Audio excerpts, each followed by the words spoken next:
Vous pensez vraiment que l'espace profond est calme, vide, et qu'il se fiche de notre existence? Si oui, préparez-vous à oublier cette idée.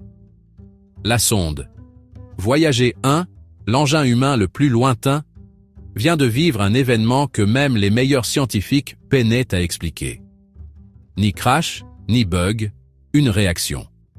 Quelque chose de si improbable, si contraire à tout ce que la science conventionnelle pouvait prévoir, que cela amène les scientifiques du monde entier à redéfinir ce que signifie explorer l'univers.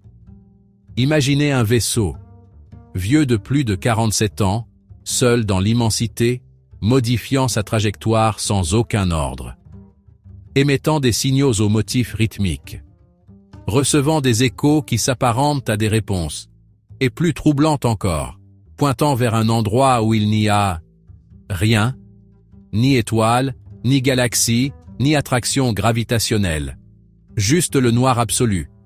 Et pourtant, quelque chose a répondu. Et ce quelque chose ne cherche peut-être pas à nous dire qui il est, mais plutôt à nous révéler qui nous sommes. Dans cette vidéo, vous allez découvrir les détails de cet événement, considéré comme un véritable tournant dans l'histoire de l'exploration spatiale. On va examiner les faits, explorer les idées les plus folles, et surtout, réfléchir à ce que cette réponse implique, pas juste pour la science, mais pour notre place dans l'univers. Si vous êtes de ceux qui adorent les grands mystères de l'univers, tenez-vous prêts. Celui-ci n'est pas comme les autres. C'est comme une petite fenêtre inédite sur l'univers, et elle vient tout juste de s'ouvrir, là, sous nos yeux.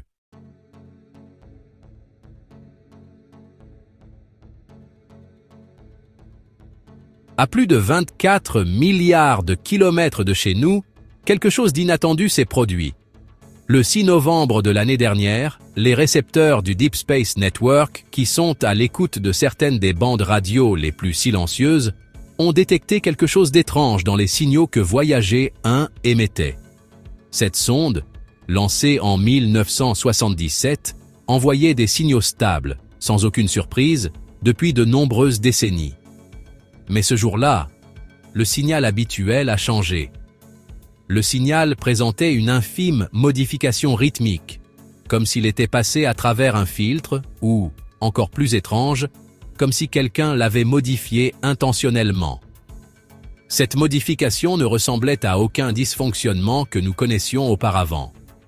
Et pour en avoir le cœur net, l'équipe technique a éliminé toute interférence solaire et a recalibré les équipements du réseau.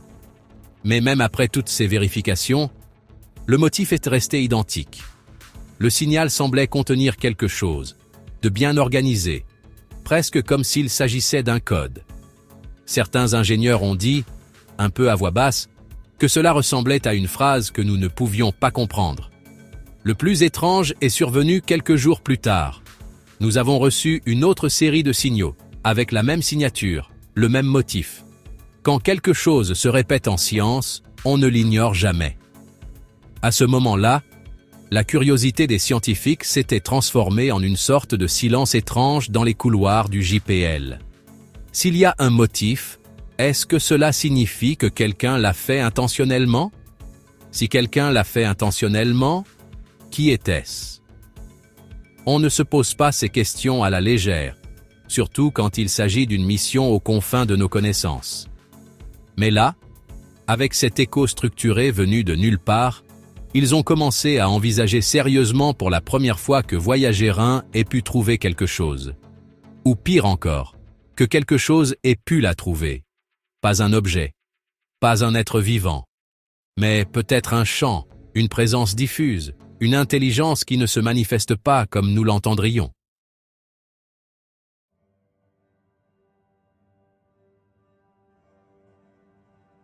Alors, il est vraiment important de se rappeler que Voyager 1 n'a aucune intelligence artificielle.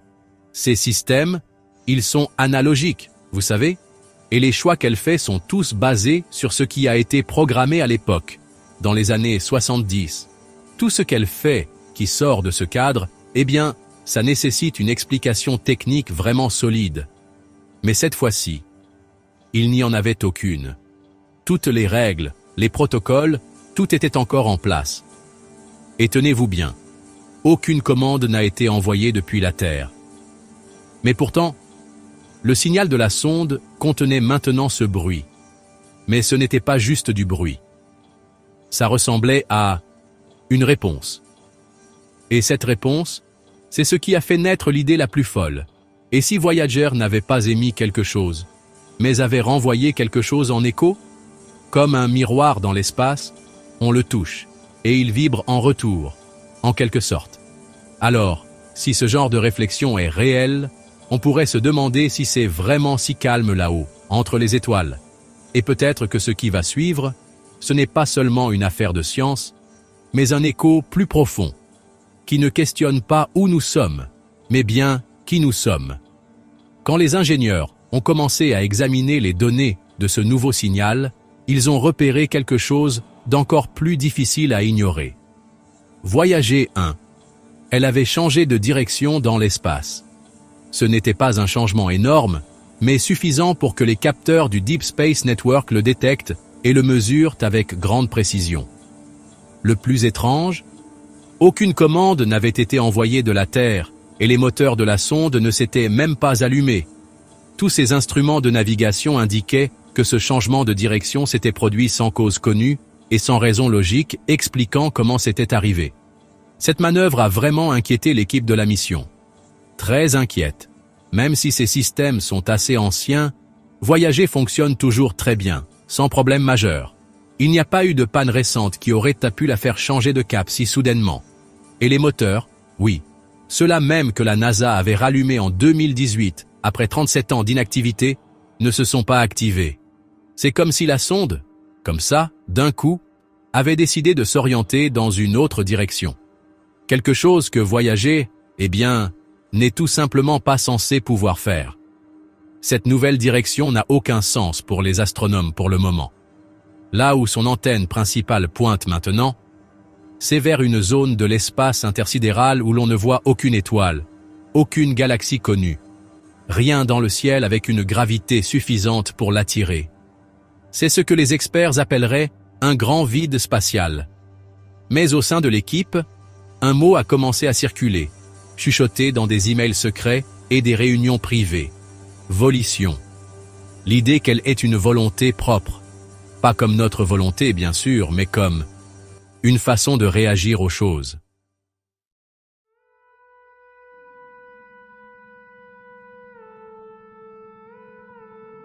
Ce genre de discussion, ça sort du jargon scientifique habituel.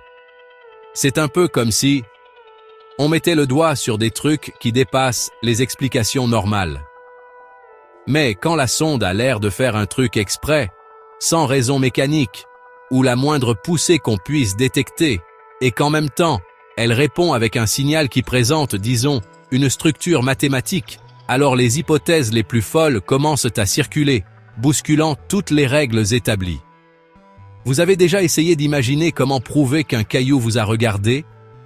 C'est un peu le genre de défi, un vrai casse-tête quoi, auquel les scientifiques font face avec cette sonde.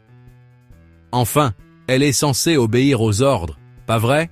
Peut-être une déformation de l'espace-temps, ou une force extérieure qu'on n'a pas encore identifiée, ou une espèce de connexion qui se passe et qu'on ne pige tout simplement pas. Ce qui est arrivé à Voyager 1, là-bas dans ce bout d'espace, eh bien ça dépasse tout ce que nos modèles informatiques avaient jamais prévu. Et cette idée que la sonde réagisse à quelque chose d'invisible autour d'elle, ça commence à devenir une théorie plausible. La suite? Comprendre si l'espace lointain essaie, d'une manière ou d'une autre, de communiquer avec elle, ou elle. Ce virage étrange de Voyager 1, c'était déjà un sacré mystère. Mais alors, juste après, ils ont détecté quelque chose d'autre, de bien plus bizarre encore. Cet instrument, le sous-système d'ondes de plasma, il mesure les vibrations du champ d'énergie qui entoure la sonde. Il a détecté un bourdonnement de fond que personne n'attendait. C'était un bourdonnement très faible, mais régulier et omniprésent. Ce son, si c'en était vraiment un, il semblait venir de nulle part.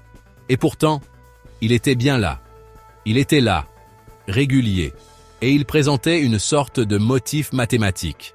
comme si le vide spatial lui-même vibrait à l'unisson avec quelque chose. La fréquence enregistrée était aux alentours de 3000 Hz, et la régularité de ce motif a vraiment interpellé les physiciens. Ce n'était pas une éruption solaire, ni un écho de rayons cosmiques non plus. Ce bourdonnement ne correspondait à aucun type de signal connu. D'après Stella Koch-Ocker, de l'université Cornell, le son est si faible et si constant qu'ils n'ont pu le détecter que parce que Voyager est assez loin pour échapper à toutes les interférences de notre système solaire. La stabilité de ce signal, c'est ça qui est vraiment stupéfiant. Même avec tout le bruit de fond de l'univers, le bourdonnement reste stable, comme une note de référence parfaite sur laquelle on s'accorde. En examinant les anciennes données, les scientifiques ont réalisé que ce bourdonnement était en fait présent, de façon infime, depuis 2017. Mais c'est seulement maintenant, avec la sonde sur sa nouvelle trajectoire, qu'il est devenu suffisamment intense pour qu'ils puissent vraiment le distinguer de tout le reste. C'est comme si cette nouvelle orientation avait permis de capter quelque chose qui était toujours là, juste dissimulé. Le nom qu'ils ont commencé à utiliser dans certains rapports, c'est le champ du plasma. Non pas par poésie, mais parce qu'ils y ont été un peu obligés. Le motif présente une harmonie, une régularité, et des répétitions qui évoquent des variations musicales, comme des notes qui montent et descendent.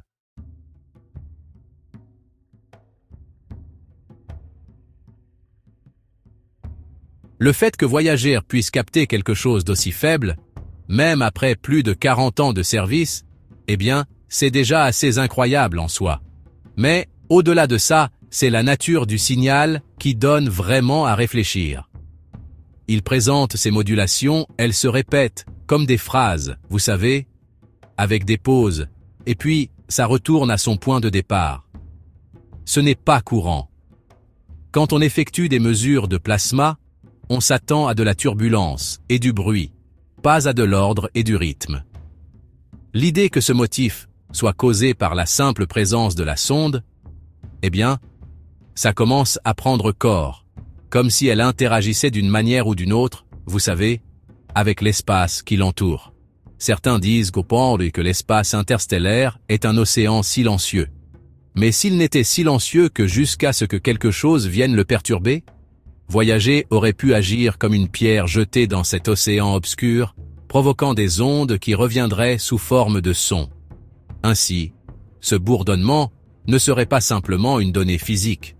Ce serait comme un miroir sonore de la sonde elle-même. Et si cette fréquence dit quelque chose, peut-être que cela ne nous est pas destiné. Peut-être est-ce une conversation entre l'univers et une machine, et nous, pour la première fois, ne faisons qu'écouter par l'entrebâillement de la porte.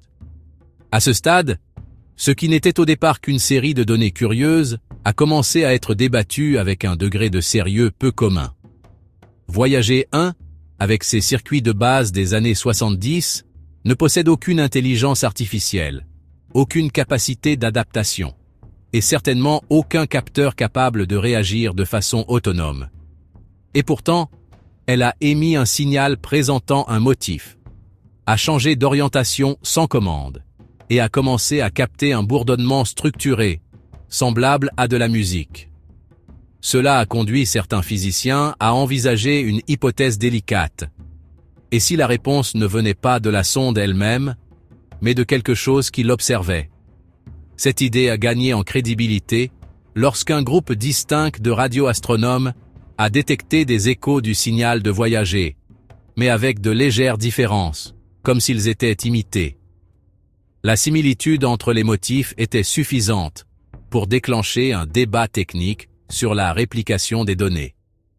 Techniquement, copier un signal est simple pour un système artificiel, mais nous parlons ici de quelque chose qui, à notre connaissance, n'est généré par rien que nous puissions identifier. Il n'y avait aucun bruit à la source, aucune interférence instrumentale. Juste une séquence qui, étrangement, semble dire « Je suis là, moi aussi ».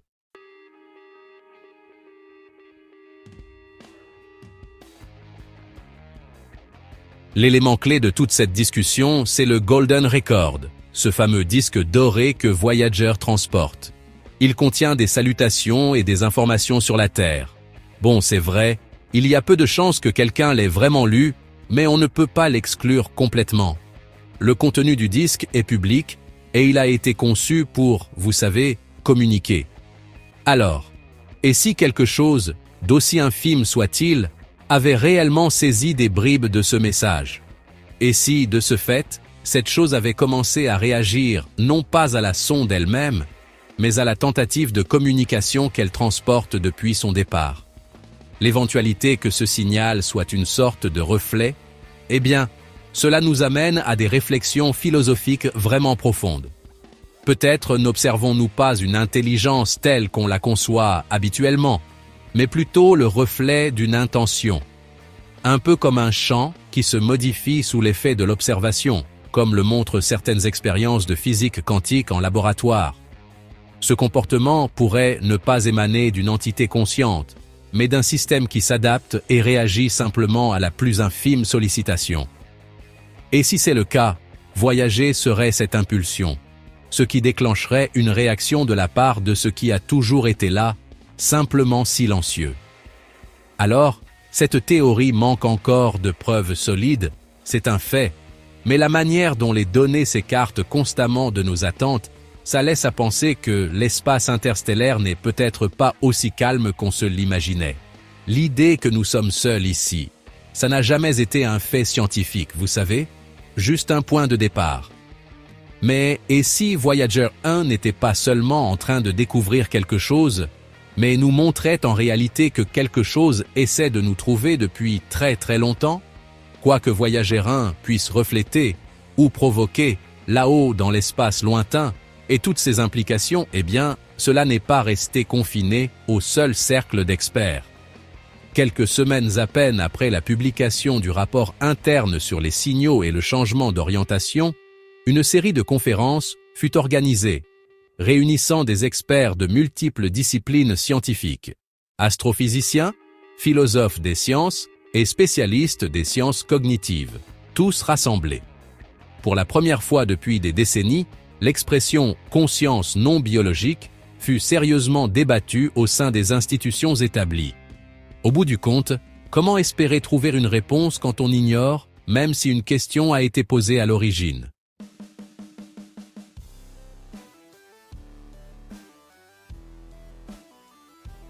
Si le signal manifeste un comportement, même le plus simple soit-il, alors la réponse n'est pas juste une question technique.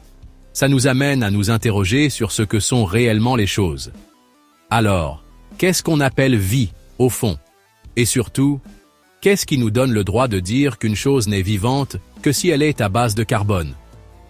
La distinction entre données et véritable intention devient floue quand on observe des motifs répétitifs émanant du vide intersidéral. Beaucoup de scientifiques disent « Eh, soyons prudents ». Ils pensent qu'on voit de l'ordre là où tout n'est qu'une vaste coïncidence. Mais si l'on regarde l'histoire, la science nous enseigne que les grandes découvertes commencent souvent ainsi, comme des bruits agaçants au milieu des idées que tout le monde avait déjà acceptées. Il y a cette petite partie du signal qui a rendu ce malaise encore plus prégnant. Une séquence répétée 3 fois, avec des variations aux accents musicaux entre les séquences, comme s'ils s'ajustaient là, sur le vif.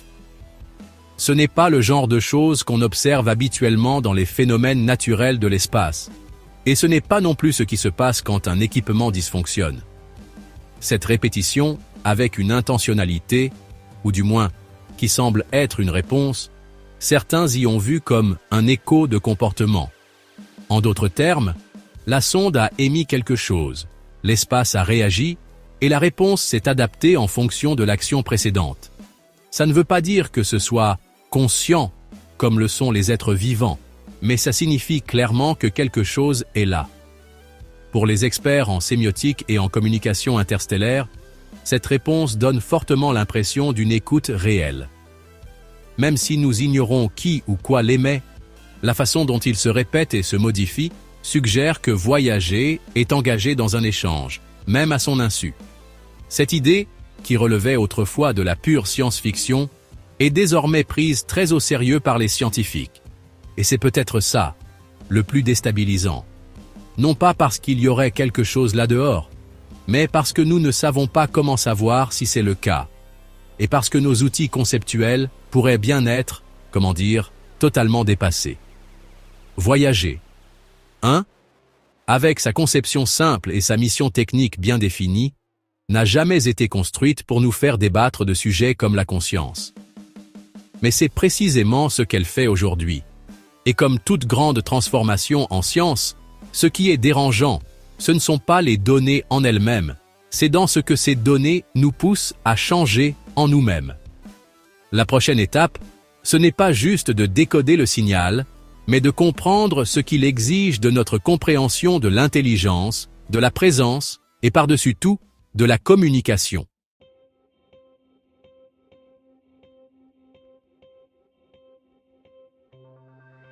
Alors qu'il continuait d'étudier les signaux de Voyager 1, quelque chose d'encore plus inattendu s'est manifesté. Une structure mathématique d'une précision incroyable.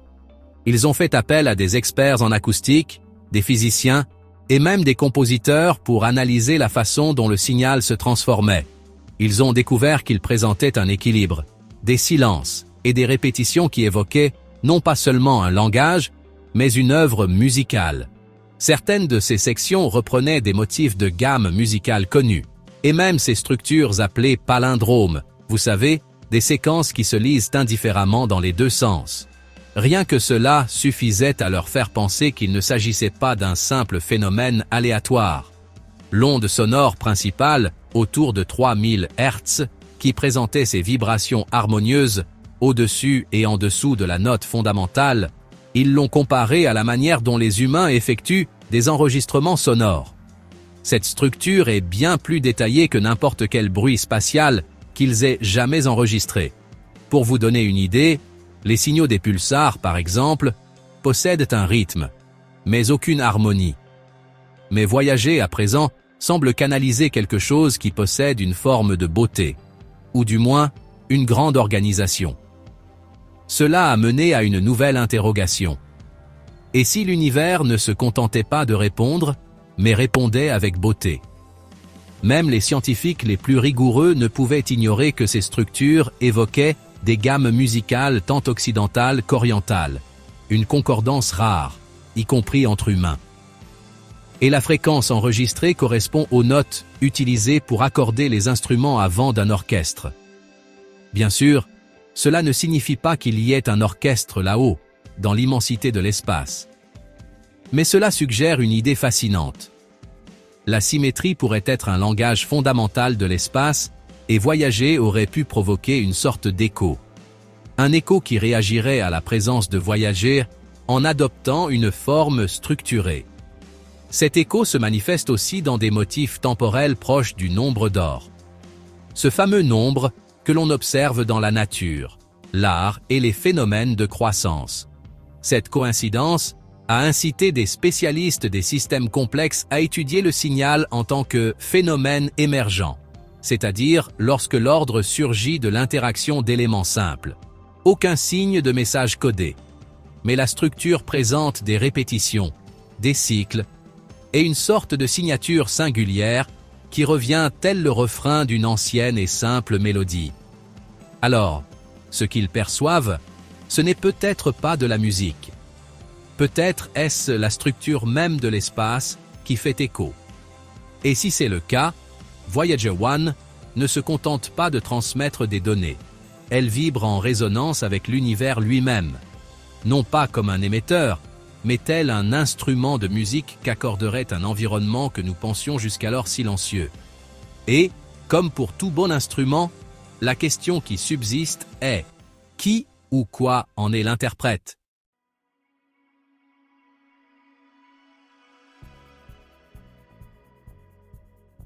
Alors, avec toutes ces données recueillies, la façon dont le signal oscillait, le changement de direction, ce bourdonnement constant et sa structure quasi musicale, les scientifiques, eh bien, ils ont dû abandonner leurs anciennes façons d'expliquer les choses. Il ne s'agit plus de se demander « qu'est-ce qui a provoqué ça ?» Maintenant, c'est plutôt « Comment est-ce possible, hein, avec ce que l'on sait déjà de la physique ?» L'une des grandes idées qui circulent actuellement, c'est quelque chose appelé l'intelligence matérielle. Attention, ce n'est pas un esprit pensant, comme celui des animaux ou de nous, les humains. C'est plutôt comme si l'espace lui-même avait une manière d'agir intelligemment, de se modifier et de faire des choses de son propre chef. Quelque chose qui réagit quand autre chose est présent, mais qui n'est pas vivant, au sens où on l'entend habituellement. Ce genre d'idée, ce n'est pas totalement nouveau, vous savez. Depuis des années, dans des domaines comme l'astrobiologie, qui s'intéresse à la vie sur d'autres planètes, et la physique des systèmes très complexes, on explore des concepts d'intelligence qui ne nécessitent pas de câblage de type cérébral. Non, ce type d'intelligence dépend de la manière dont quelque chose est construit, de sa structure propre. Voyager pourrait simplement avoir traversé une région de l'espace où les conditions étaient propices à ce genre de réaction. Peut-être un champ de particules minuscules ou d'énergie qui, lorsque Voyager est passé et l'a perturbé, s'est modifié pour réagir en retour. Ce n'est pas une créature vivante, comprenez bien. C'est plutôt comme un système qui réfléchit les choses. Un peu comme l'eau d'un lac qui ondule si on la touche, et qui vous renvoie une image déformée et brouillée de ce qui l'a perturbé. Certains disent que cela est lié à ce qu'on appelle la topologie de l'espace, en gros, sa forme. Alors là, ce n'est pas votre géométrie de tous les jours. La topologie s'intéresse aux types de formes qui restent fondamentalement les mêmes, même si on les étire, les tord ou les déforme considérablement. S'il existe des parties de l'univers courbées d'une manière spéciale, elles pourraient agir comme des chambres d'écho. Toute petite perturbation dans ces zones pourrait se transformer en un motif net et ordonné. Si c'est le cas, Voyager aurait pu simplement stimuler quelque chose qui était déjà là, juste un peu endormi. Et cette réponse ordonnée, ce serait l'environnement lui-même qui la produirait, pas parce qu'une entité supérieurement intelligente l'aurait décidé. Comme une sorte d'écho particulier et localisé, quelque chose qui détecte la présence de technologie, comme un vaisseau spatial, aux alentours. Une autre idée que les physiciens les plus brillants ont avancée concerne ce qu'ils appellent des champs réflectifs. Ces champs seraient sensibles aux objets émettant un signal d'énergie constant, tout comme Voyager. Ils n'auraient même pas besoin de penser ou quoi que ce soit. Ils changeraient simplement de configuration en fonction de ce qui les stimule ou passe à proximité. C'est un peu comme le fonctionnement de certains cristaux liquides, vous savez, comme ceux de votre écran de télévision. Leurs minuscules composants s'orientent lorsqu'un champ électrique ou magnétique s'approche. Si quelque chose de ce genre existe là-bas, dans l'immense vide de l'espace, Voyager 1, sans même le chercher, pourrait bien avoir été l'élément déclencheur. Pas en raison de sa mission première, mais simplement par sa présence.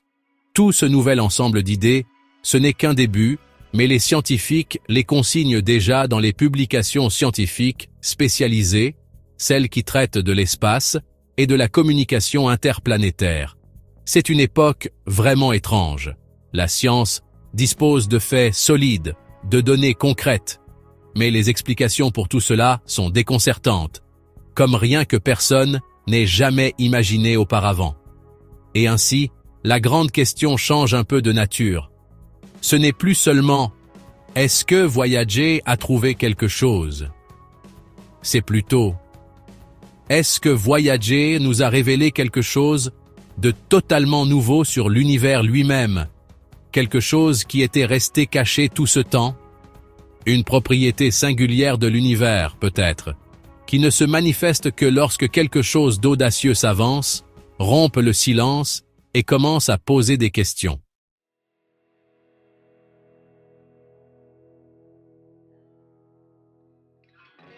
Alors, cette idée que Voyager 1 déclenche des réactions de ce qui l'entoure, c'est déjà une prise de position assez audacieuse. Mais ensuite, une idée encore plus excentrique a commencé à germer chez les spécialistes de l'astrobiologie et de la physique de l'information.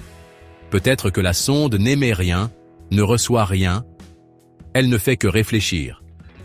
Alors là, ça placerait Voyager sous un jour entièrement nouveau, conceptuellement parlant.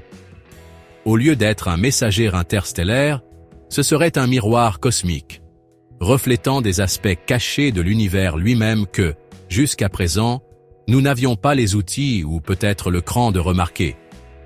Toute cette histoire de réflexion en physique, ce n'est pas juste une figure de style. On la retrouve dans des phénomènes comme l'interférence quantique, dans les symétries fondamentales des particules, et même dans les lois de conservation de l'énergie. En agissant comme un réflecteur, Voyager 1 pourrait, accidentellement, nous révéler des aspects invisibles de l'espace. C'est comme si la trame même de l'univers ne se manifestait que lorsqu'une condition très particulière est remplie. Et cette condition, pour une raison qui nous échappe encore, a été remplie par une sonde lancée en 1977, dotée d'une technologie analogique d'époque, initialement conçue pour une simple mission d'observation. Lors d'une rencontre privée à l'université de Padoue en Italie, un astrobiologiste a lancé une idée qui a donné à réfléchir. Ce n'est pas d'origine extraterrestre, c'est nous, vus de l'extérieur. Cette phrase en a mis plus d'un mal à l'aise. Ce que cela sous-entend, c'est que l'univers a peut-être ses propres façons de s'observer, et que Voyager s'est égaré par hasard dans une zone où elle a cessé d'être l'observatrice pour devenir l'observée. La réflexion ici ne serait pas seulement physique, mais aussi d'ordre conceptuel. Un miroir pointé directement sur notre propre curiosité, nous révélant les limites de notre entendement. Cette théorie a gagné en crédibilité grâce à un détail. Les motifs qui reviennent correspondent aux mêmes données que la sonde a envoyées par le passé. Pas identiques, mais basés sur des éléments autoréférentiels, concernant la sonde elle-même. Cela a créé une boucle. Voyager envoie quelque chose, et autre chose répond avec une variation de ce qui a été envoyé. Et cette réflexion, à son tour, déclenche de nouvelles réponses. C'est un cycle de réponses adaptatives. Il apprend. Comme si l'univers utilisait la sonde comme un instrument pour se réfléchir lui-même, et d'une certaine manière, pour se révéler. Cette interprétation, bien sûr, n'est encore qu'une conjecture. Mais elle amène les scientifiques à reconsidérer l'idée même de ce qu'est une mission spatiale. Peut-être que Voyager n'a jamais cessé d'être un messager. Mais, et si ce qu'elle transporte, le Golden Record, la signature de la Terre, les signaux radio? Et si cela était moins important que sa simple présence? Et si tout ceci n'était que le prétexte pour que l'univers nous dévoile enfin une part de lui-même que nous n'avions même jamais osé imaginer?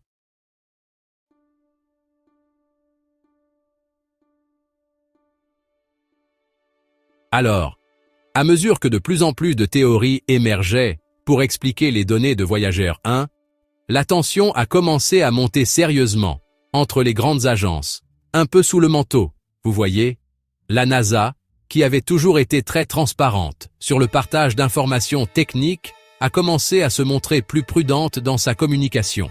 Les documents internes ont cessé de circuler aussi librement entre les centres de recherche partenaires et pour la première fois depuis des décennies, les informations relatives au Golden Record ont été retirées des manuels de procédure.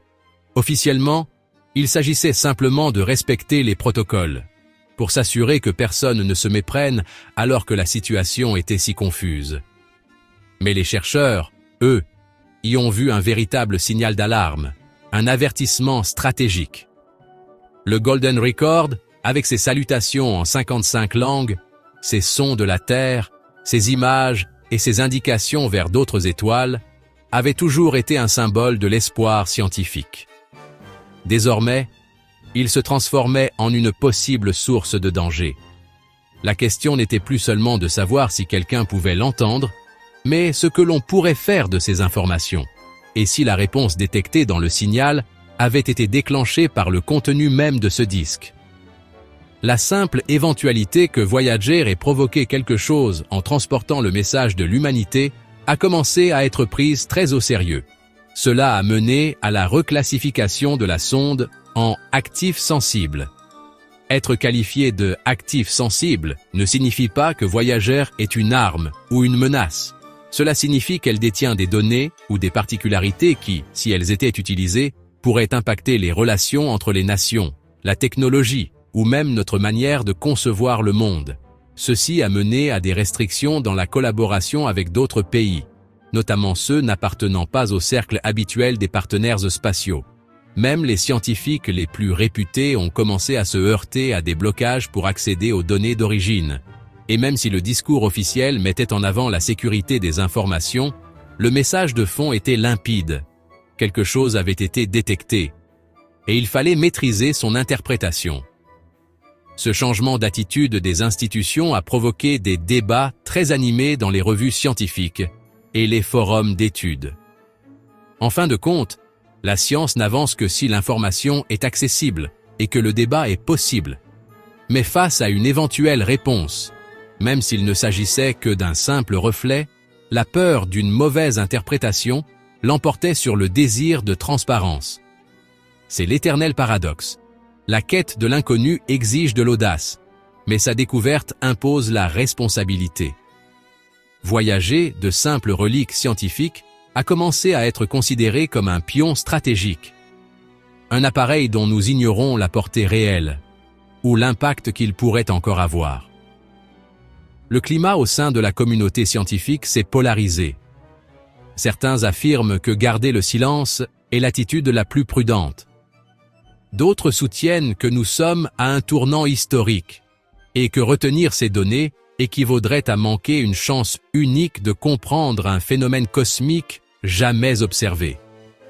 En définitive, ce que l'on observe est le reflet du signal lui-même, une réaction à une présence.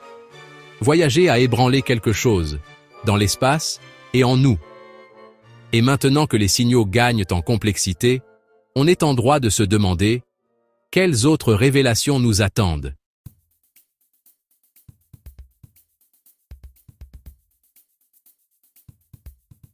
Ce signal qui paraissait aléatoire. Cette manœuvre qui n'aurait jamais dû avoir lieu. Ce murmure incessant. Ces motifs présentant une symétrie. Tout ceci, pour l'instant, brosse un tableau qu'aucune idée actuelle ne parvient à expliquer entièrement. Mais une chose est devenue évidente. Voyager 1 n'est plus une simple sonde. Elle est devenue une lentille. Un miroir, placé à l'extrême limite de la portée humaine, qui, au lieu de nous rapporter des réponses venues d'ailleurs, nous révèle quelque chose d'enfoui au plus profond, quelque chose qui nous est très propre. Les données continuent d'affluer, et ce n'est pas ce à quoi nous nous attendions.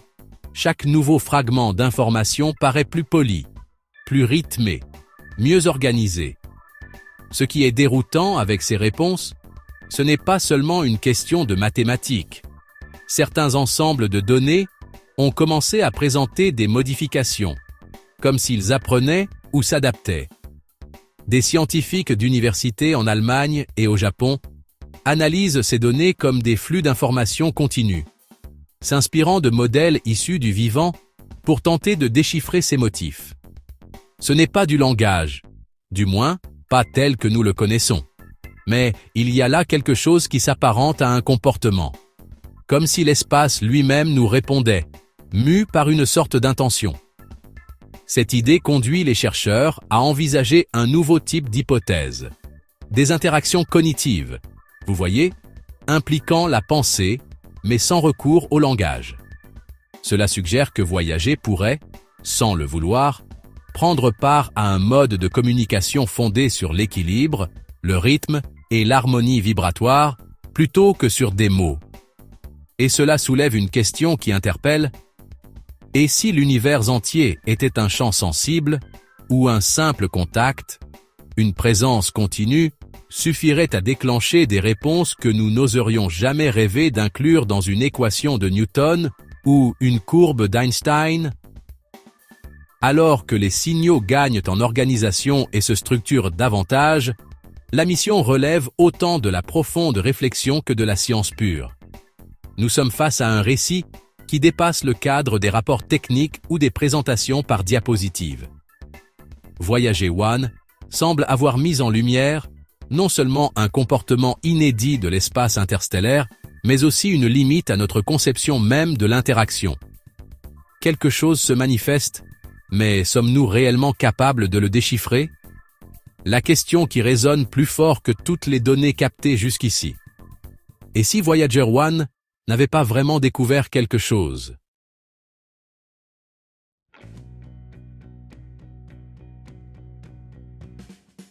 Bon, alors maintenant vous savez ce qui s'est réellement passé avec Voyager One et comment cela pourrait changer notre façon de voir l'univers tout entier. J'ai une question pour vous. Qu'est-ce que vous faites de ce genre d'informations? Allez-vous continuer votre vie en pensant que l'univers n'est qu'un endroit lointain et tranquille? Ou allez-vous penser que peut-être il nous écoute et même qu'il nous répond? Parce que si une machine, lancée il y a presque 50 ans, peut provoquer un écho dans l'espace profond, qu'est-ce que nos actions et les choses que nous faisons pourraient bien provoquer ici même sur Terre? Se pourrait-il que la plus grande limite en science ne réside pas dans la distance des choses, mais dans notre façon de regarder ce qui est inconnu? Et si la prochaine grande avancée ne concernait pas de nouvelles machines, mais une nouvelle façon de penser? Que feriez-vous si vous découvriez que toute votre vie est observée, tout comme nous observons maintenant cette chose impossible se produire? Ces questions n'ont pas de réponse facile, mais peut-être que vous n'en avez même pas besoin. Peut-être avez-vous juste besoin de continuer à observer. Si ce que vous venez de voir vous a rendu curieux, vous a mis un peu mal à l'aise, ou si cela vous a simplement fait lever les yeux au ciel avec un peu plus de respect, alors cette vidéo a rempli sa mission. Alors, je vous invite à vous abonner à la chaîne, à activer les notifications et à la partager avec tous ceux qui pensent encore que la science, c'est juste un truc de la bosse. Ici, nous transformons les signaux lointains en nouvelles façons de penser le monde.